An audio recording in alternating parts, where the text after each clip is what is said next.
It's Doug Evans. I'm the president and CEO of the Palm Beach Chamber of Commerce. This is your Palm Beach Guide, our podcast that I hope you've been tuning into, as we call it, and enjoying it, because every week we try to come up with somebody who's interesting for the Palm Beaches, for the community.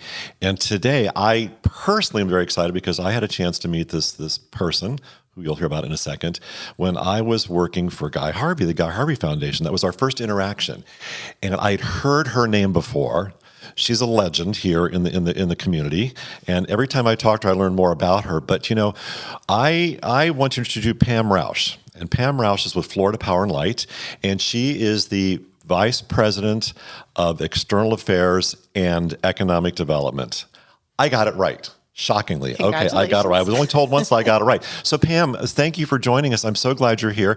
You're not only a member of the Chamber, you're a trustee of the Chamber. You've got this swell job at Florida Power and Light. And, so you've obviously been around the community for a long time. Are you a native of South Florida? Well, first of all, thank you for having me, Doug. I'll do anything for you. I am not a true native. I was not born in Florida, but I am a complete 100% Florida girl. I was raised here since I was 4 years old. Wow. In Broward County. I was raised in Broward County and moved to Palm Beach County the day after I graduated from law school. That's great. And you've been here ever since? Ever since, more than 35 years. That's a long time. So, all right, so you've bested me because I am not a native from here. I grew up in South Georgia, North Florida. Been here 30 years. For the most part. I love our town. I love Palm Beach County in general, and Broward County, Miami-Dade County. I love all of it. I love South Florida. So you mentioned to me in a previous life you were part of the town of Palm Beach as an attorney. What did you do for the town of Palm Beach? Because that's always one of those interesting jobs when you come up with it. Well, as part of my career, I spent 5 years with the law firm of Jones, Foster, Johnson, and Stubbs is what it was at the time. And as a very young new attorney, I had the opportunities to work with a lot of the senior lawyers. And one of those was Skip Randolph, who represented the town of Palm Beach. So in the early 90s, I was able to serve as sort of a backup and sit on several of those boards, like the Landmark Commission and the Zoning Board and the Code Enforcement Board, and do a lot of the work behind the scenes for the work that was generated from the council there. And, town of Palm Beach is always exciting. There's always a lot going on there. There's something, yes, every day. So I think what it taught me as a lawyer back then was how to think on my feet. Mm-hmm. It's interesting because the stuff that you did at that time, and you'd mentioned to me, off camera, off microphone, some of the issues at that point in time, those are huge issues compared to some of the things that we're dealing with now with the town of Palm Beach. And, being head of the chamber, I have a collegial kind of like parallel relationship with the town itself, doing everything I can to move things forward. And the work you did then, after you told me the things that had happened, set a precedent for how to handle things in the future. And one of the things, Pam, that is that these folks are volunteers. They don't get paid. Whether it's a commission or a town council member or a mayor, president of council, they're volunteers. And to me, that just blows my mind because it's more than a full-time job. I don't know how they do it. So you did that for 5 years, and then where did your career take you after that, just out of curiosity? So from Jones and Foster, I moved over to the city of West Palm Beach back in the mid-'90s. Oh, my. I just was very interested in working for the government, and it was a great opportunity as a very young lawyer because I learned a lot. Mm-hmm. I was on the front row, and it just happened to be at a time when there was a lot of change. That whole downtown 80-acre area, which is now Rosemary Square, was a dilapidated, terrible mess. Yes. And there was developers that had attempted to do some things there. The economy was not cooperating. And so then Mayor Nancy Graham came into the law department one day and said, we need to do something about that. And so I was a junior lawyer behind the scenes, reviewing the title, negotiating some of the deals, working with Bob Sanders, who was the deputy at the time. Sure. And then I worked my way into the deputy city attorney role, and really established, I think, some really important skills as a land use lawyer. And it was just very fun to work on projects that everyone cared about. And you've seen the changes since then because, we talk about the 90s in West Palm Beach, and for people who are listening, Palm Beach is an island. It's separated from West Palm Beach by 3 bridges. and there's this body of water called the Intercoastal Waterway. Two very different worlds. Palm Beach Island is residential. It's some commerce, not a lot. Restaurants for the most part. A couple of great hotels like the Breakers and the Colony and Palm Beach and all that. But at that time in the 90s, I remember when they built the Kravis Center and that vast amount of sand between the Kravis Center and everything else. I thought, why would they build a performing arts center so far away from what was going on? And you're right, it was dilapidated. You didn't want to go there. It wasn't safe. Right. But your work then, look at what's happened now. And the town of Palm Beach and West Palm Beach are very different, but at the same time, they're very linked. Correct. You can't get to Palm Beach without driving through West Palm Beach. At the time, I worked on some of the issues related to the water. The city of West Palm Beach provides water to the town and how important those relationships are. And, just the transportation and the traffic issues. Oh my, and yeah. so the two really complement each other. And the more we worked as partners, the more we were able to achieve for both jurisdictions that were good for residents in both. And I'm glad you brought that up because I got a little trouble for this when I stepped into the Chamber of Commerce. I see it as a region now. It's one market. It's one area. It's no longer us versus them. We all work together. We all live together. And, the symbiotic relationship, I think, is terrific, quite honestly. And I do think about the water because thank you for the water because I have to have drinking water and all the stuff. But that makes sense to me. So you were at the town. How did you pivot into Florida Power and Light? And where did you start there? And at FPL, which you've been there for quite some time now. I think through a little bit of luck, my intuition always told me when I was ready for something new and I had just gotten married. And maybe contrary to some people's belief, people who work for the government work very, very hard. They do. There was a lot going on back then. We would have town meetings that would go on till 3 a.m. And so I thought it was time to look for something more in the private sector, although I had tried private practice. And someone mentioned to me that FPL was looking for an in-house attorney. And I thought that might be a good balance of public good, public service, because the utility provides a customer service, but it's a private company. Right. And so I applied for a job in the law department in 1999. And at the time when I was hired, I was the 18th lawyer on staff. But the company has significantly grown, particularly our unregulated business. So now there's over 100 lawyers in our law department. Wow. But I spent 9 years in our law department and worked really on both sides of the company. So I was working on a lot of local government issues, permitting, land use issues for Florida and Florida Power and Light, but also developing wind farms and solar farms around the country, doing the legal land use work, real estate work for that. It's interesting. I've had a career that's taken me many different places. So I have been around Connecticut Light and Power. I've been around Indiana, Michigan Power, all the names Con Edison, And when I look at those companies, Pam, and I want to talk about this because this is where I want to pivot into what you do. Now, you've been there, 23 years? 25 years in February. Okay, that's a long time. Have a silver anniversary or whatever it's called, right? Yes, congratulations. That's Thank you. amazing. And hopefully you'll stay for another 25. When I've been around these other utility companies, as I refer to them, if that's wrong or right, these electric companies, shall we say, they didn't, to my knowledge, and I was in the charitable sector, and also I was a commissioner for the governor. I had one of those roles, which was thankless, by the way, and made no money, and you just couldn't do anything right. Nobody ever was happy, no matter what you did. But the electric companies, as we call them, didn't do what you do with FPL. The community service that Florida Power and Light does, and I'm not being nice to you, it just blows my mind the amount of charitable work you do, the volunteer work that you folks do. I see employees out in the field helping with different things. You most certainly, I see it a lot of different things in your role, which yes, you get paid to do it, but you wouldn't do it if you didn't enjoy it. Why is FPL so different than the other electric companies I mentioned? Because I never saw them in the field like I see you guys as a community asset, a community member. Tell me the difference here and why. Well, first of all, thank you for recognizing that. I think obviously the more than 10,000 employees that live in Florida that work for our company.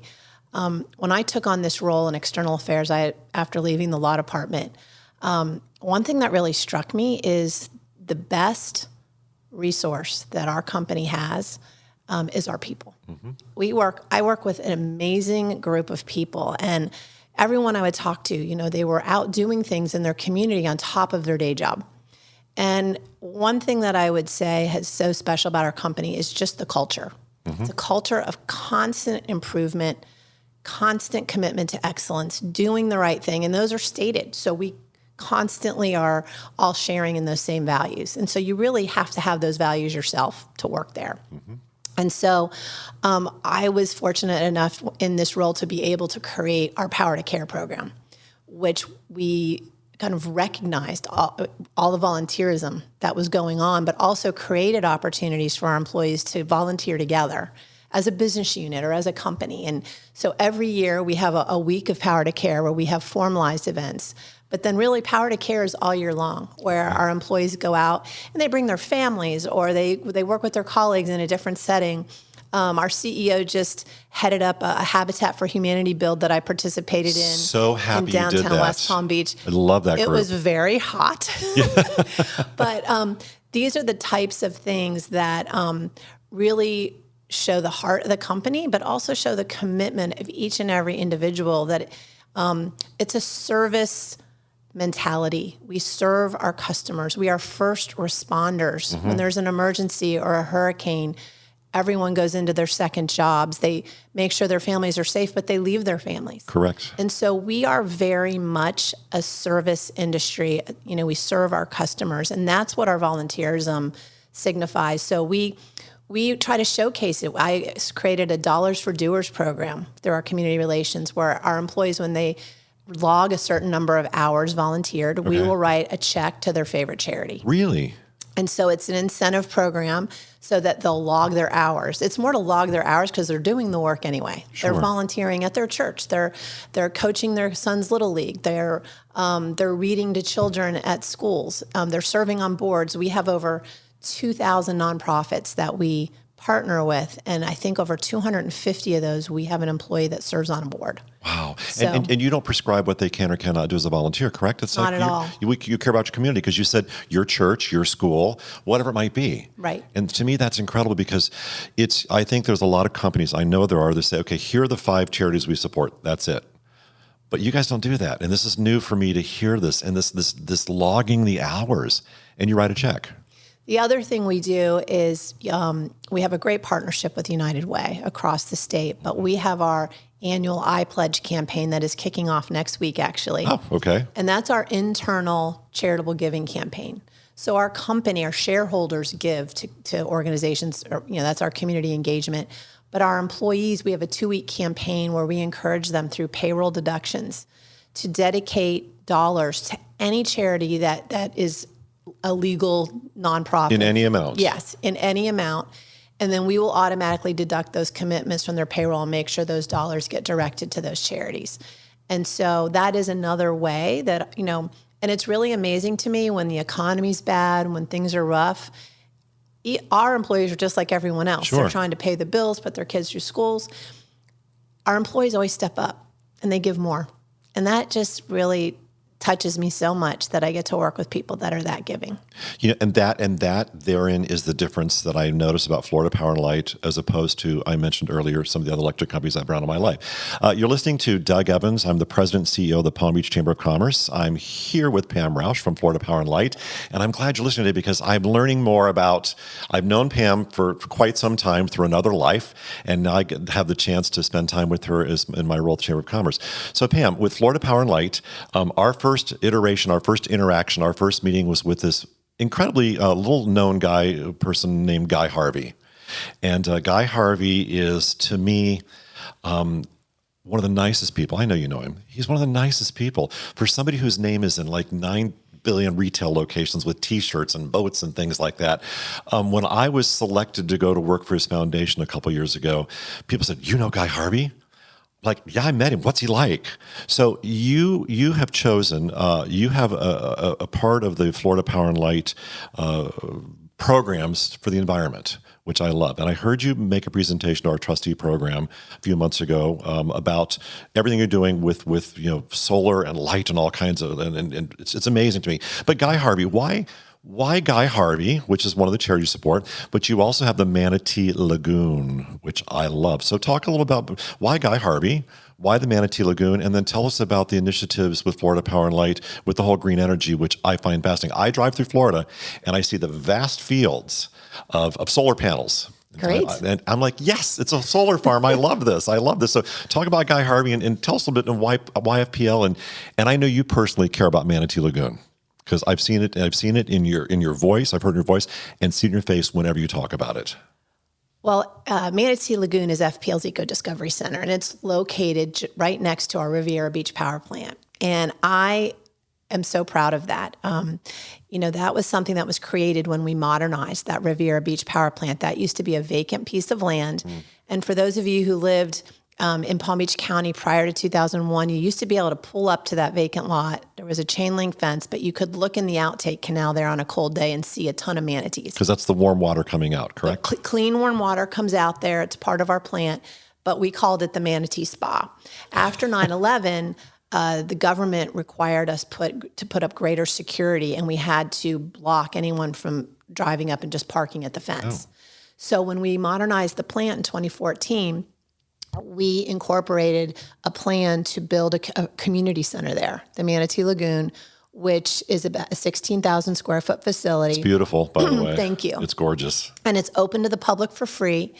And we do a ton of programming there. It's a great interactive discovery museum.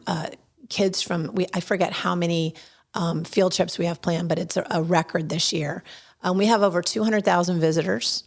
I think that's the 5th largest tourist attraction in Palm Beach County. That's staggering. I had no idea. Yes, it's very popular. We have a great partnership with FAU that we host 15 interns that serve as manatee masters, and they really help give the brand to the Manatee Lagoon. They're so enthusiastic. They give tours. They run the camps. They really help us make the facility what it is. We have a beautiful room on top where we host business events. We host weddings. It overlooks Palm Beach. Yes. It's a showcase for the area. Education programs. We do education teachers programs. And kids. It's a great room. It's a great space. So it's something that we as a company are very proud of because we feel like it showcases our partnership with the environment. The manatees have always been important to us because they congregate there and also up at our Cape Canaveral plant. And particularly in the last few years with the manatees having mortality issues due to the water quality and other reasons, we have really taken on a campaign to bring awareness to it. And so through the Manatee Lagoon, we're able to showcase that. But really what I think makes our company special is when we take on a project to serve our customers power, and we're mandated by the Public Service Commission to provide power to whoever comes to our service territory. Okay. But we recognize that Florida is such a special place. And, the environment is what makes it so special. So whether it's our Turkey Point plant down in Homestead, sure, we have a program with the crocodiles at our cooling canal area where National Geographic credited us with bringing the American crocodile out of extinction. Happens to be perfect temperature for nesting. And so more hatchlings occur there, I think, than anywhere in the world right now. And so we've got biologists on, full time down there that monitor that. Up at our St. Lucie plant, right on the beach. Been there. We have a great partnership with the Loggerhead Marine Life Center. Right. And we have a turtle program where we do turtle walks. And also when there are injured turtles, they're delivered to the Loggerhead Marine Life Center, so they're rehabbed. And they find a lot of those up on the St. Lucie beach where it's very vast and wide and that's where they commonly find many of them. So partnerships like that, we have with our solar facilities. It tend to be some in rural areas when they're near a panther habitat corridor. We have created corridors so the panther way they travel around the state is not impeded. We've partnered with the Audubon to have butterfly gardens and bird sanctuaries. So whatever we do, we try to partner with and we have some great environmental partners in the state. Including Guy Harvey. So I'll come back to that. Guy Harvey was the perfect partner at the Manatee Lagoon. He and his daughter, Jessica, have been amazing. Wonderful. She's amazing. And so they have been great partners because they really prioritize education. And so we've been excited to announce a great partnership with them where we're investing with Guy Harvey to bring our educational programs to them, particularly with STEM and how that translates into the environment. So they do such a great job with their educational programming. So we're very excited to be their partner. And what's nice about Guy and Jessica is they care. They do. That's why they started the organization. Yeah, that's their mission in life. There's no ulterior motive. It's not about selling Guy Harvey stuff. It's about education. It's about research. It's about conservation. Absolutely. And the passion that goes into it, to me, and like I said, I spent a year with Guy. I thought, this man lives and breathes and eats this, and in a nice way, an incredibly nice way. So I commend you for that, because it feels like you're the perfect partner, because of all the water, the manatees that you're doing, the crocodiles, and they have interest in all those kinds of things. And they feel like the perfect partner for us. And they love it, by the way. As somebody who worked with your team, at Manatee Lagoon, they feel the same way. So what I find fascinating about this is that you had this piece of property. You didn't have to do this. You could have just walled it off in Riviera Beach and said, we're done with this. It's like, you can't go there, we're done. But you chose not to. Somebody like probably Pam Rauch said, we should do something with this that makes sense.